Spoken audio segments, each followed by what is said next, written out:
Hi there, welcome to our budget hot take. For the very first time, we're live on YouTube, and for a very special reason, of course, it's budget day today.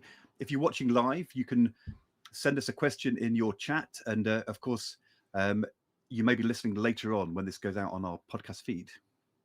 Yeah, that's right. It's very exciting to be doing this with you, Ed. Normally we'd be back in our old days as politicians, clashing with each other in the House of Commons after the budget, or in the days after the budget. We'll come on to that.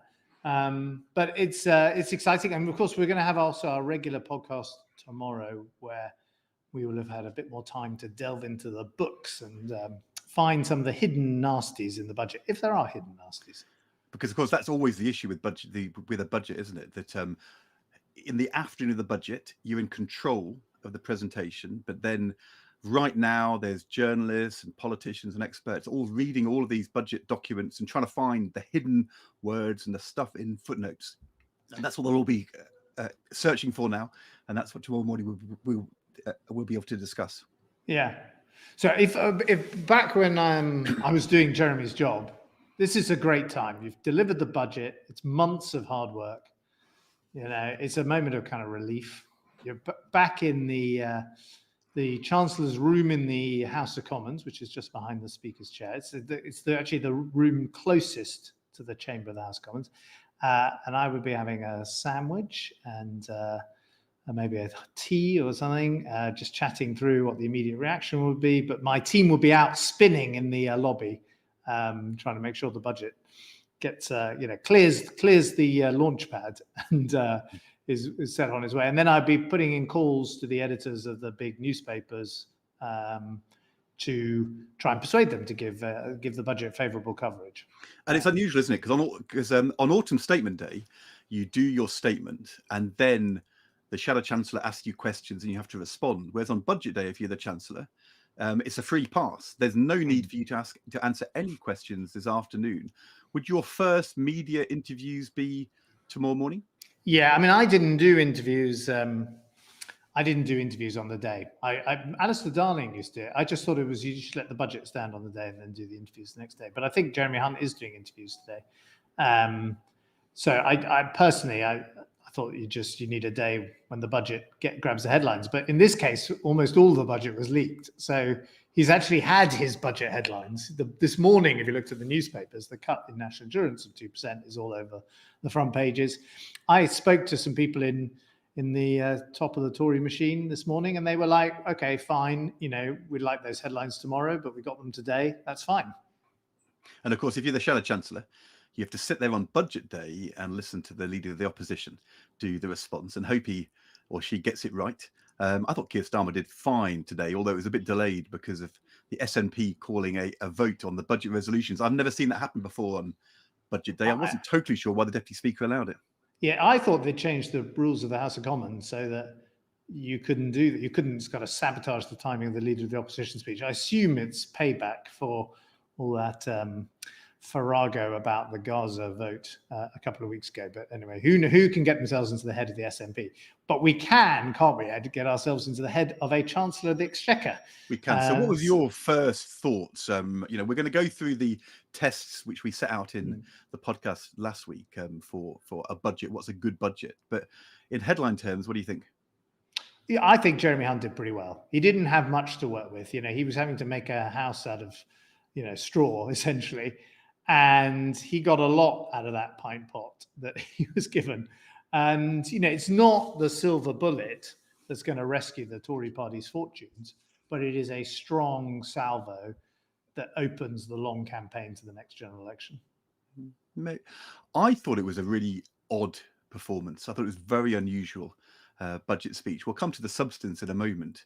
But normally, if you're the Chancellor, this is your chance to be magisterial, to speak to the nation, to deliver a big message, and to do your politics with subtlety. So you have political things you say, but you're careful because you want to have that visionary magisterial feel. Whereas in this one, he told a joke after joke and political jibe after political jibe, and I thought it was a bit diminishing from his point of view, to be honest, partly because the jokes weren't funny, but also he's supposed to be the Chancellor of the Exchequer today, not simply a politician in the repartee. Tom Bradby, the ITV newsreader, put out on Twitter, who we love, at 1:10, said, so far he seems to be mostly talking to the opposition benches. It's as if he's saying, you lot will be in power soon, so all this is mainly addressed to you. And Kevin Schofield, former political editor of The Sun, said, a Tory MP inside the Commons chamber gets in touch. This is the worst delivery of a budget I can remember. He's lost the room. It was a strangely flat experience. And also, I thought it was oddly valedictory. He talked about his holidays in Wales, the pub he went to, his daughter, which is lovely, was in the gallery, his deceased brother. He reminisced about being Secretary of State at Health. It was like he not only knew this was his last go as Chancellor, it was quite wistful and well, it is wistful and political. I mean, he's supposed to be the Chancellor of the Exchequer. Get on your platform and address the nation. You used to shout that to me. You're supposed to be the Chancellor of the Exchequer. Yeah, I remember. I know, but it's such an opportunity. Did he take the opportunity? I'm talking about personally. Well, we'll come on to that because I think that's one of our tests, isn't it? I mean, it's his last budget because, if the Tories win, I think Rishi Sunak will appoint someone else as Chancellor. And obviously, if Labour win, Rachel Reeves will be the Chancellor. So it's his last budget. I think he ticked off. We can go through it in a bit more detail. Personal projects that are dear to his heart. But I think it was more political than you ever were. Well, I know what you mean in terms of the budget speech. I'm not talking about in the House of Commons or Treasury questions. In a budget speech, you would not have had that whole series of kind of political taunts because it's the budget. Well, I think the main thing is every single. I mean, I'm afraid I started this, so I apologise to the nation. But I would credit the many things you need to apologise for. Which is this is the what I feel most strongly about is that I would credit a couple of Tory MPs in a budget speech with ideas. You credited about 25. No, I would. When I started, it was like one or two, and by the end, and I guarantee there will be a strong overlap between all the MPs mentioned and the marginal seats at the next general election. Anyone mentioned it's a two-edged sword. It's great. I got to mention the budget. Oh, he must be mentioning me because he thinks my seat's in danger. But listen, we should probably let's dive into it's budget day. We've got to get into the numbers, and we set for those who don't listen to our podcast and are maybe just following us on YouTube. And by the way, please do send in comments and questions, as Ed said, into the chat box here. But and listen to our podcast. If you had listened to our podcast feed. If you had listened to our podcast, you would know that we and you would know that we had set some tests for the Chancellor, which we're going to go through and see if he kind of basically met those tests.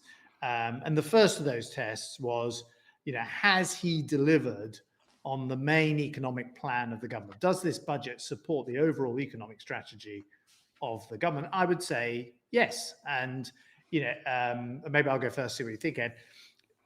The central surprise in the forecast, if you like, and it's not his forecast, it's the OBR's forecast, but he reads it out, was that inflation hits 2%, the Bank of England target, a year earlier than the OBR had been forecasting.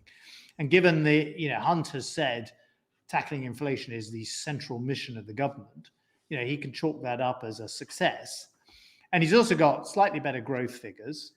So growth was revised up in the next 3 years, which will be helpful for making the other argument that they're trying to advance, which is that the economy's turned a corner. In fact, I would think the whole thing was interesting in that you kind of asked the question, recession, what recession? Because the country is supposed to be in a recession, according to the latest ONS numbers on GDP. And when I delivered a budget in what I thought was a recession, although subsequently turned out not to be, but the time, I had to adopt a very sort of sober mood and somber mood, and it's a very difficult time. I thought he kind of bounced out of that and said, we've turned a corner, the economy's improving, and he was helped by his forecasts. And he landed his central economic strategy, which is we're not doing wild things, we're not borrowing vastly more than we had anticipated. This isn't a kind of quasi-Kwarteng moment, and I haven't given in to the kind of Tory demands to come up with something completely out there, some sort of, totally uncosted or unaffordable maneuver. I've basically stuck to my steady as she go guns, and indeed the central message was I'm sticking to the plan. That's right. Although the inflation numbers coming down is good. It was very high inflation, expected temporarily to be down to target this year. The growth numbers, though, I mean, he did rather sound as though we were not only out of recession, that things were going well. When you actually look at the growth number for this year, growth expected to be 0.8%. I mean, this is not a pre-election boom. 0.8, 1.9, 2.2, 1.8, 1.7. I mean, it's not a great growth prospect going forward. He does meet his fiscal rules, but only just. And he actually slightly deteriorates the fiscal outlook at the very end of the period. When you look at the OBR document, they talk about the headroom against his fiscal rules being 8.9 billion. They say it is very low compared to the risks around our forecast, which is summarized below. Based on historical forecast errors, we estimate there is a 54% probability the fiscal target will be met on current policy, which is down from 56% in November. And they talk about fuel duties as one of the things which is a risk in the documents. Although they also say later on, there's no compensation in the numbers for the Post Office Horizon scandal, nothing in there for the infected blood compensation payments. And when you look at the growth numbers, what is the fundamental thing the OBR has done? They've revised up the numbers for migration. I mean, migration, which was already expected to be really high in the autumn statement, goes up again in these numbers. I think that they now think that net migration is going to be 350,000 a year over the forecast period compared to 290,000 in our November forecast. So that's 60,000 more a year for the next 5 years. I mean, an economy which is barely growing, driven by migration, where you've got a 50% chance of not meeting your fiscal rules. I mean, that isn't really erring on the side of caution when it comes to the economic strategy. But yeah, but that's why I said he didn't have much to work with, and he's done a pretty good job of building a house, on the day as a result. And I think what he's going around saying to his friends is, I got quite a lot out of that pint pot. I mean, I didn't have a huge amount to work with, and he's done it in a way that doesn't jeopardize, doesn't jeopardize the economic strategy, doesn't ditch the economic strategy, doesn't look panicky, doesn't throw caution to the wind. Which, remember, in the build up to this budget, there've been a load of Tory MPs saying you need to do that. Yeah. Now, it's a separate question of whether he should have done it, given the electoral position of the Tories, but he hasn't, and he's stuck with the message. The language around this budget is very similar to the language that David Cameron and I was deploying in 2015. It's like, we're turning a corner, stick with the plan, we're on the right track, don't change horses, all that kind of thing. So it's true, but also in your budget speeches, you always drove that message so hard. And I think you're right, that's what he's trying to do, but I'm not sure very many people listening to that budget speech who aren't insiders would have heard that message as strongly as they should have done. Fair enough. No, I think that is. Look, I think, but he is.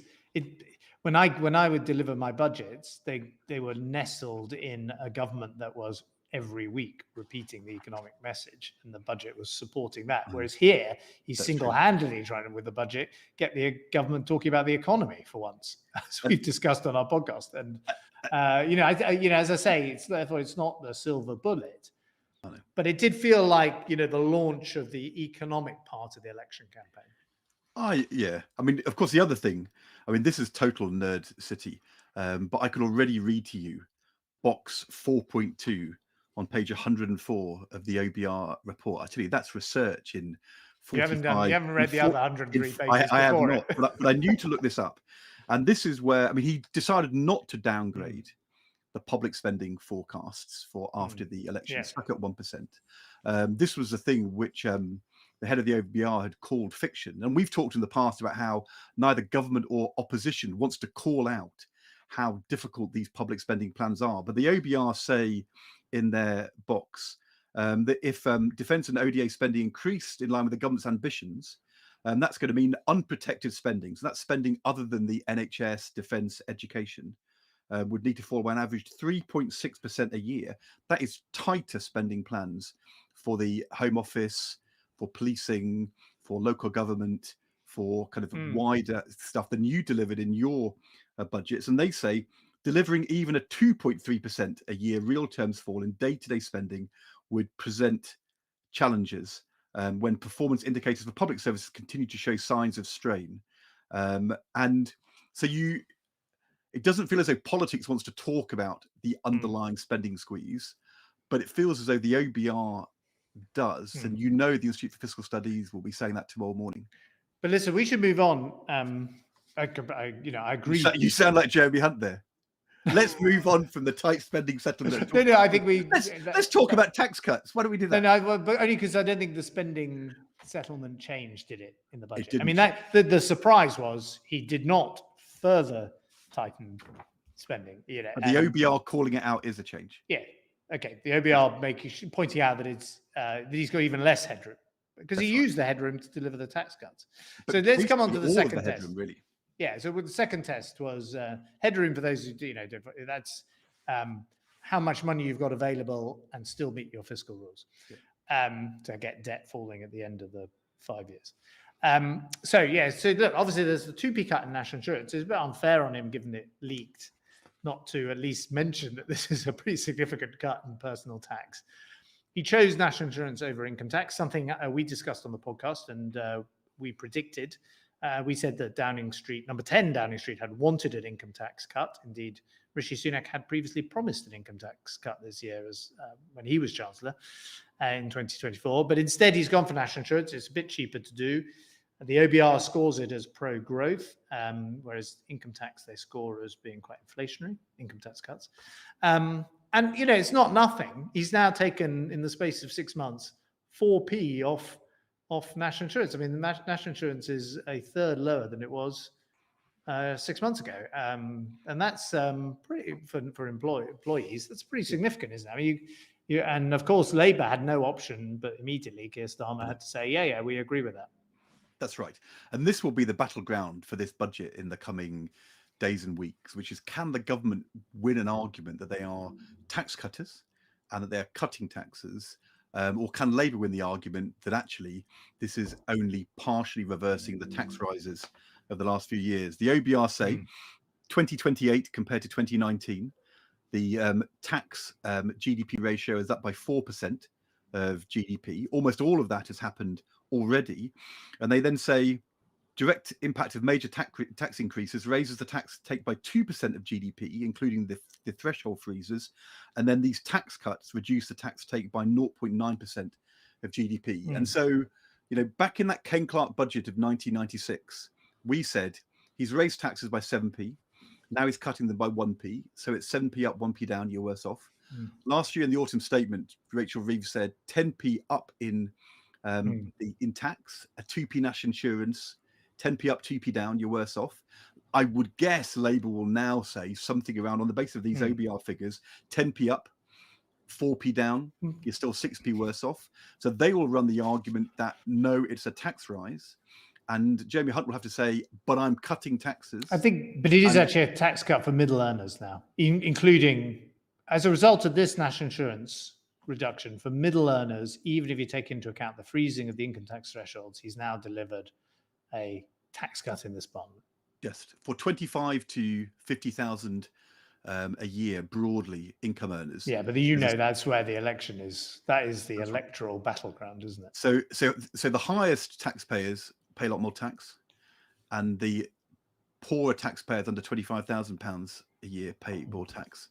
And people in the middle, they have a little bit of a tax cut, although, of course, next year's threshold rise will eat some of that up again and the year after. But so the question is, do people believe that the economy is doing well and I'm better off?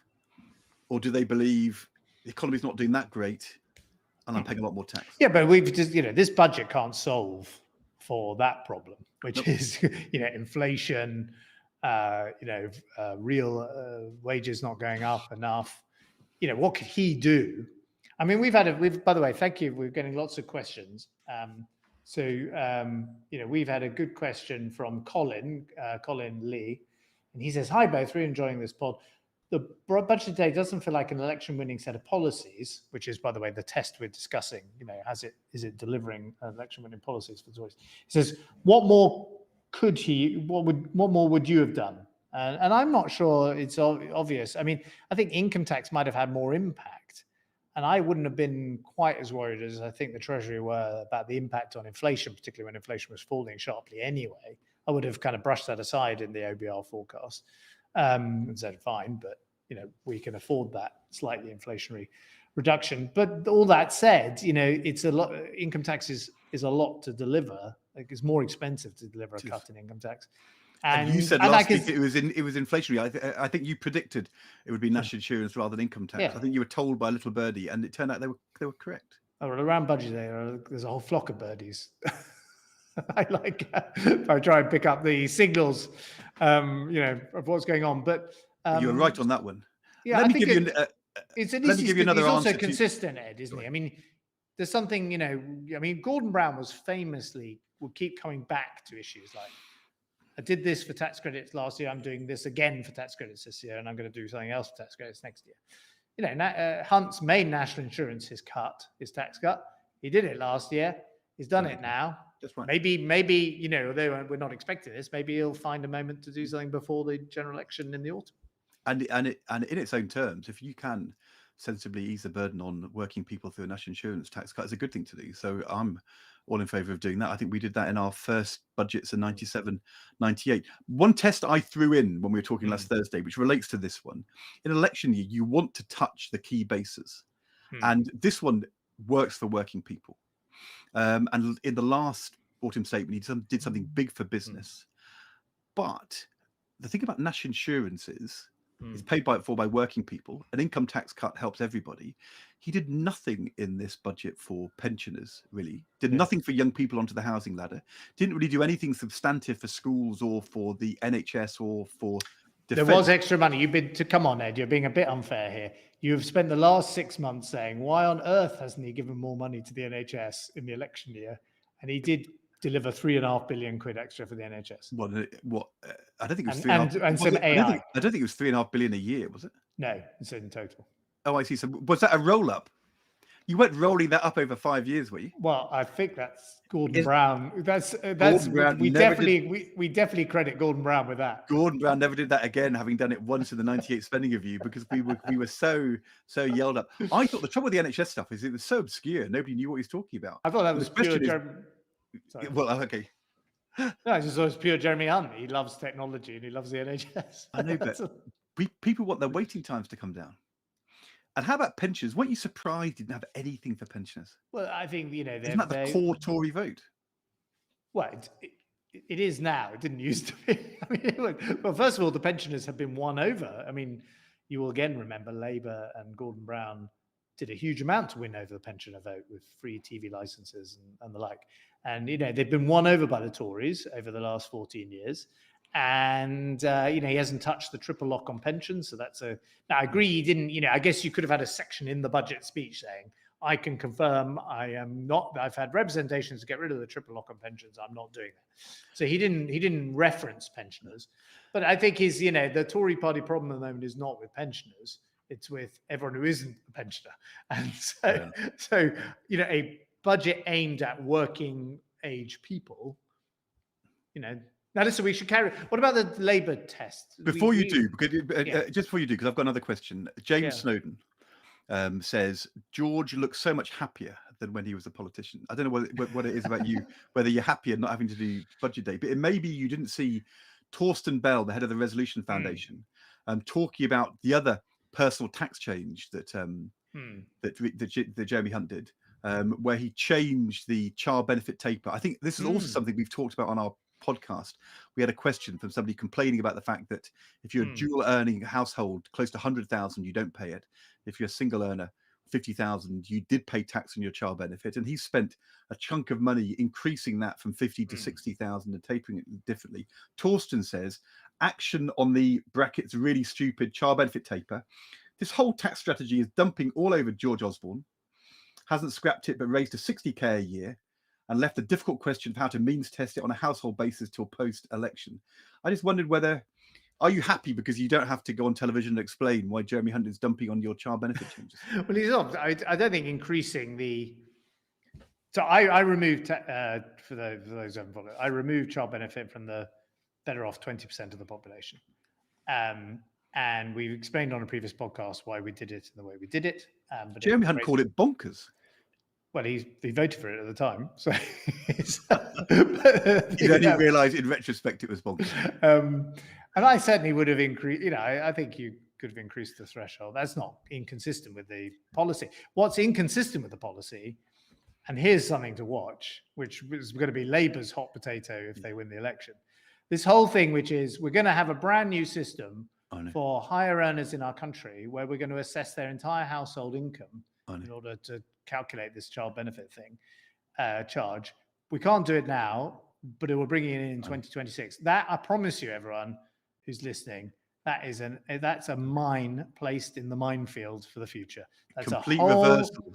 It was Nigel Lawson in 1989 who introduced independent taxation, and I'm not surprised Hunt doesn't want to do it now, because you are for the first time going to be asking families where, say, one person earns 40 grand, another person earns 30 grand. What's your entire household income? And at the moment, the tax system doesn't do that. You might think they do, but they don't. They only do it for people who are in receipt of benefits, where they assess overall household income. And now, basically, the whole country is going to have its entire household income assessed. And that is a real booby trap in the future for whoever is dealing with it. Totally agree. Totally. Now, so we should come on to this test, because we've also got questions about this as well. Another test we set on the budget is, does it shoot Labour's foxes? And this was again pre-briefed or leaked. That I thought pretty dramatic announcement, which I was not expecting.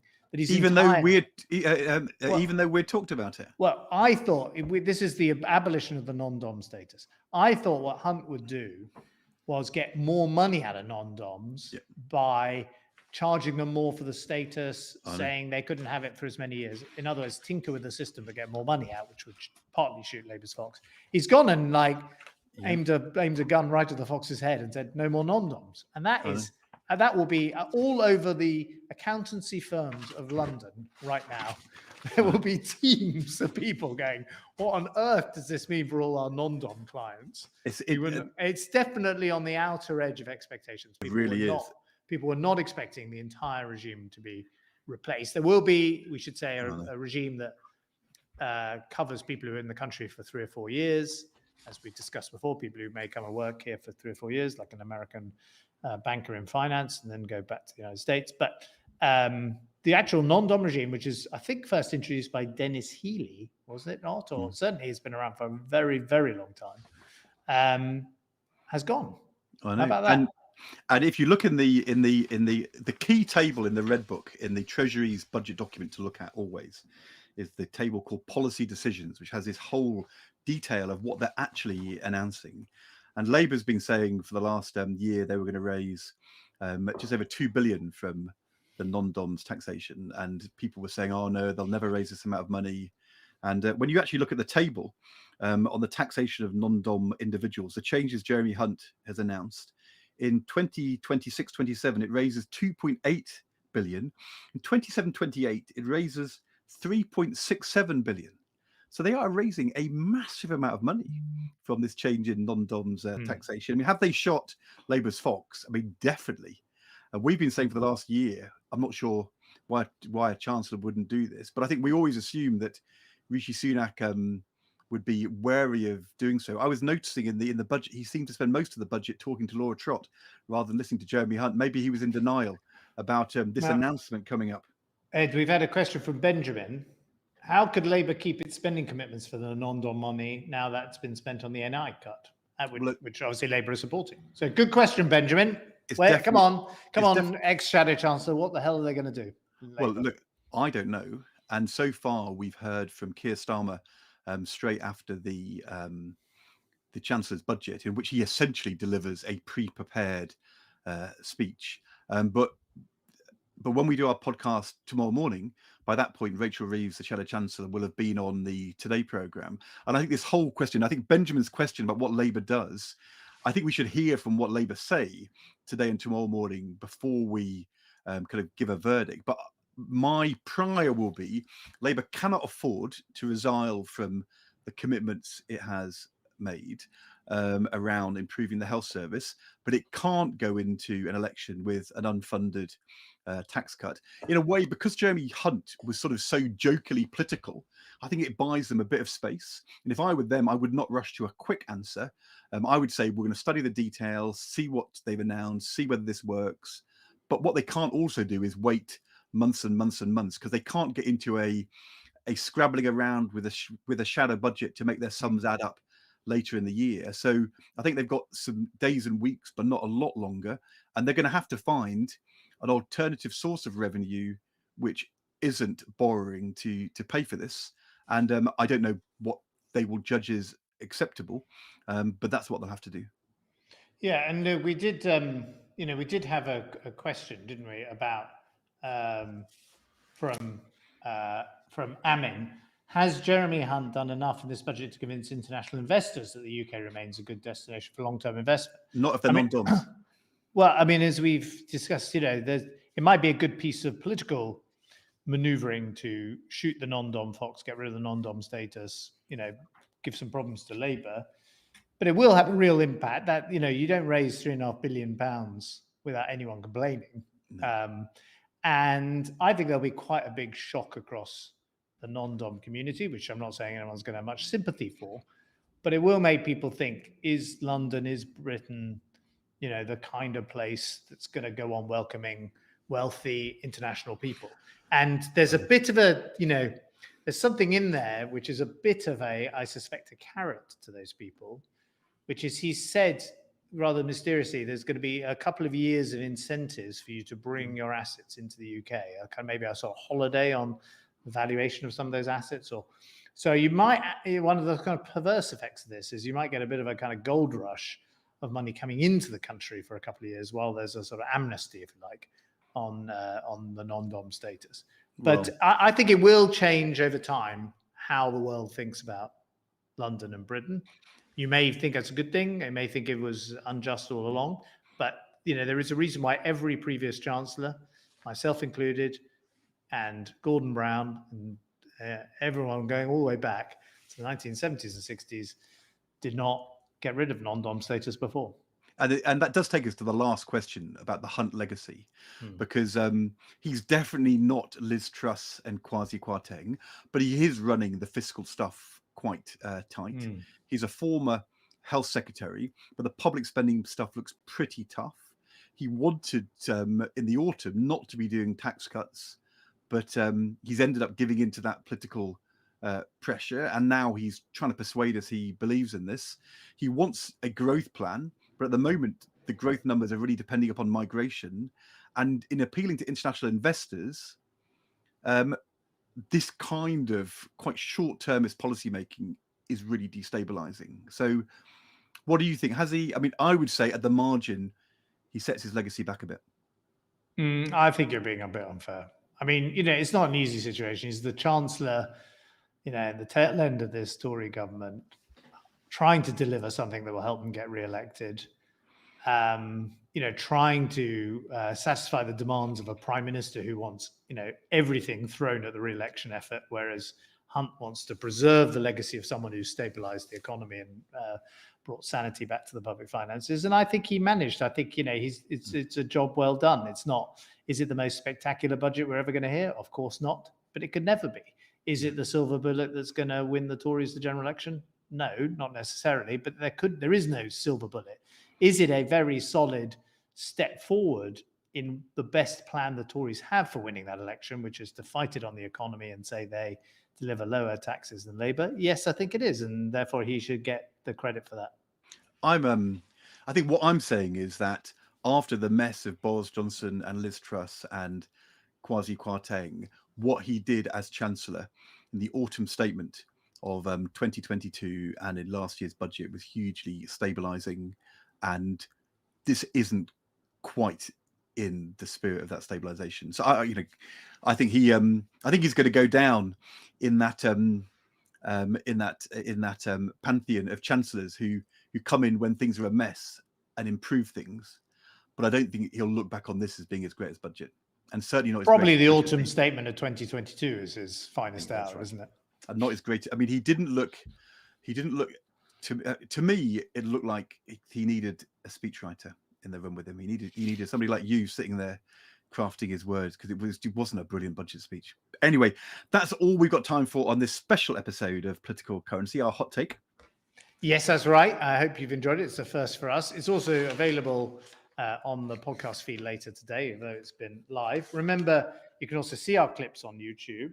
And tomorrow we're going to be digging into the Labour response. We're going to have more time to get into the detail of the budget, and we're going to look forward, because, you know, we're all about forward, not back, aren't we, Ed? Exactly. And we'll ask, does this mean, I think in the autumn statement, our immediate hot take was this made a spring election more likely. And tomorrow we'll have time to reflect, and we'll see how things are settled tomorrow morning. We'll have heard the Chancellor and the Shadow Chancellor on the morning interviews, and we will ask, is there going to be an early election, or are we now saving the date for the autumn? That's what we'll talk about tomorrow. Hope you've enjoyed this, and very exciting for us to share with you our first ever live podcast. See you tomorrow for our regular podcast. See you soon. Bye.